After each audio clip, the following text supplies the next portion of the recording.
опять на вокзал, и опять к поездам, и опять проводник выдаст белье и чай.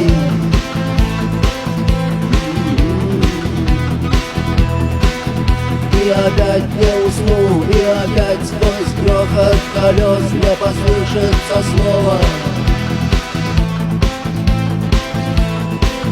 прощай.